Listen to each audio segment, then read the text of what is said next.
আসসালামু আলাইকুম। তোমরা সবাই কেমন আছো? আশা করি ভালো আছো, আমিও ভালো আছি।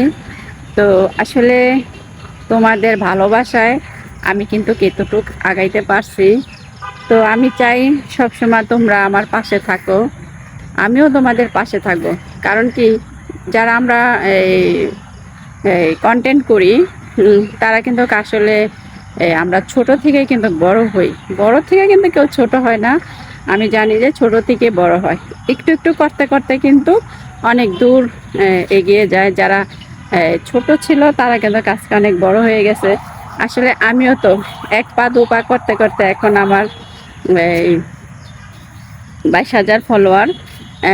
তোমাদের কৃতজ্ঞতায় কিন্তু কাজটা আমি কিন্তু এতটুকু আসছি। আসলে কি, এখানে কিন্তু একা একা কিছুই করা যায় না, এটা কিন্তু সত্যি কথা। আর তোমাদের একটা কথা বলি, অনেকেই দেখা যায় কি তোমরা কি করো, একটা কমেন্ট করো, ঠিক আছে, একটা কমেন্টের সাথে কি একটা লাইক দেওয়া যায় না? আসলে কিন্তু দেওয়া যায়, কিন্তু অনেকের দেখি শুধু একটা কমেন্ট করে চলে যায়।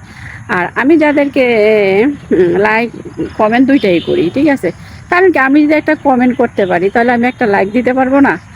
তো আমি এর জন্য তোমাদেরকে বলতেছি আর কি, যে যারাই কমেন্ট করো, একটা করে লাইক দিবা, একটা করে কমেন্ট করবা, ঠিক আছে, তাহলে কিন্তু ভালো লাগে। আর একটা লাইক দিয়ে চলে যায়, কেউ একটা কমেন্ট করে, এটা জানি আমার কাছে কেমন লাগে। জানি না তোমাদের কাছে কেমন লাগে, কিন্তু আমার কাছে ভালো লাগে না, ঠিক আছে। তাই আর কি তোমাদেরকে বললাম। এখন এটা তোমাদের ইচ্ছা, যাই হোক, তোমাদের ভালোবাসায় আমি আরও অনেক দূর এগিয়ে যেতে চাই, ঠিক আছে। আর সবাই আমরা এখানে যারা আছি, সবাই সবাইকে ভালোবাসা দিব। কারণ কি, ভালোবাসা না দিলে ভালোবাসা পাওয়া যায় না। অনেক আয়সা বলে কি, হ্যাঁ, আমাকে ভালোবাসা দেয় না, আমাকে এই করে না, আমাকে সেই করে না, ঠিক আছে। তো আমি আবার এক ভাইয়ের কমেন্টে দেখলাম, সে আর কি একটা ভিডিও বানাইছে, এটি বলতেছে। তাই আমি বলছি কি, ভাইয়া আগে ভালোবাসা দিবেন, তারপরে ভালোবাসা দিবেন। কারণ কি, আমি যদি আপনাকে 10 দিন ভালোবাসা দিই, আপনি আমাকে অবশ্যই ভালোবাসা দিবেন। কারণ 10 দিন ভালোবাসা পাইলে একদিন দিবেন না? তো এইটাই কিন্তু সবাইকে বলতে চাই, যে আসলে আমরা সবাই সবার পাশেই থাকবো। কারণ কি, একা একা কেউ সম্ভব না। আর এখন যে অবস্থা হয়েছে, মানে কি বলবো, এমন কোনো দিন নাই যে মানে এরকম কিছু লোক আছে যে আসে, ফলো দেয়, তারপর আবার আনফলো করে। এটা কেন রে ভাই? এটা কি, বুঝলাম না তো। এই যে আনফলো যে করে, তো ওদেরকে এটা কি কমে না? ওরা কি এটা বুঝে না? তা আমি জানি না, অনেক আপুরা, অনেক ভাইয়েরা কিন্তু এই কথা বলে, যে তোমরা যে আসো, ফলো করো, আবার আনফলো করে দাও, এটা কেমন? এটা কি ঠিক?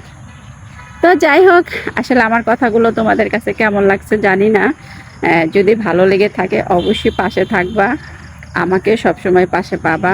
যেহেতু তোমাদের ভালোবাসায় এতটুকু আসছি, তো আসলে মানুষ কিন্তু ফালদা আইসা লাভদা যাইতে পারে না। মানুষ কিন্তু আস্তে আস্তে যায়। অনেকে আসছে, মানে আইসাই মানে ওরা চায় আর কি, যে একদম মানে এই গাছের আগায় চলে যাইতে। আসলে এইটা বোঝে না যে গাছের কিন্তু এই যে গোড়াটা, ঠিক আছে, এইখান থেকে কিন্তু আস্তে আস্তে কিন্তু খেয়ে উপরে উঠতে হয়, তাই না? তো এটা আমরা সবাই জানি না, আবার সবাই জানি, ঠিক আছে। তো যাই হোক, কেমন লাগলো অবশ্যই কমেন্টে জানাবা। সবসময় সবাই পাশে থাকবা।